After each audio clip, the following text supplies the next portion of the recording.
Assalamualaikum warahmatullahi wabarakatuh dan salam sejahtera.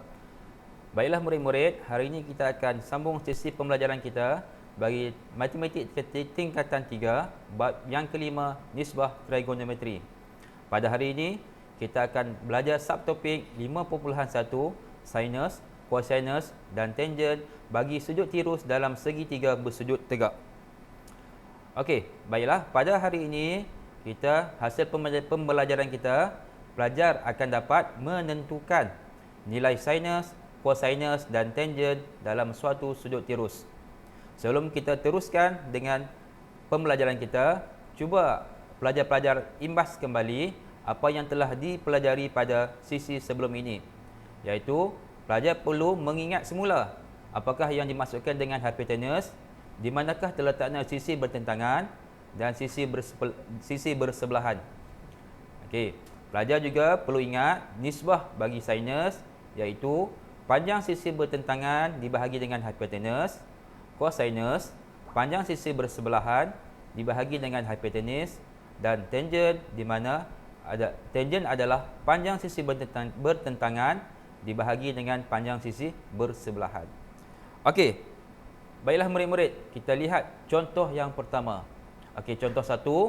Okey, soalannya, tentukan nilai sin theta, cos theta dan tangent theta bagi sudut dalam segitiga di bawah. Okey, yang pertama, sin theta. Okey, sin theta, kita ingat lagi, sin theta adalah panjang sisi bertentangan dibahagi dengan hipotenus, iaitu 4/5. Okey, seterusnya, cos theta. Cos theta adalah panjang sisi bersebelahan bahagi dengan hipotenus, jadi jawapannya adalah 3/5. Dan seterusnya, tangent theta. Okey, tangent theta rumusnya adalah panjang sisi bertentangan bahagi panjang sisi bersebelahan. Jadi jawapannya adalah 4/3. Okey, jadi kita teruskan dengan soalan yang kedua. Contoh yang kedua. Contoh yang kedua ni hampir sama dengan contoh yang pertama.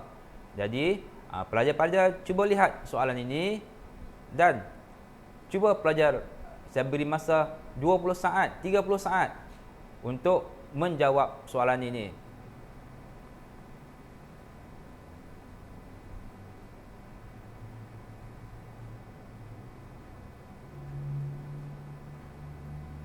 Okey, pelajar-pelajar, dah dapat jawapan?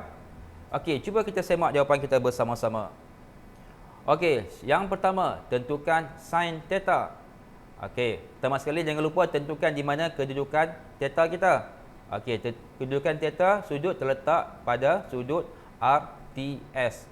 Okey, sin theta rumusnya adalah sisi bertentangan dibahagi dengan hipotenus, dan jawapannya adalah 12/13. Okey, yang seterusnya, nilai bagi cos theta. Okey, cos theta adalah sisi bersebelahan bahagi dengan hipotenus, dan jawapannya adalah 5/13.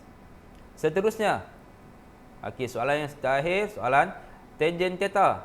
Nilai tangent theta adalah panjang sisi bertentangan dibahagi dengan panjang sisi bersebelahan, dan jawapannya adalah 12/5.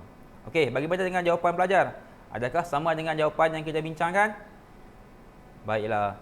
Jadi, itu sahaja sesi pembelajaran kita pada hari ini. Jadi, anak-anak murid, jangan lupa formula sinus, cosinus dan tangent. Okey. Sekian. Terima kasih.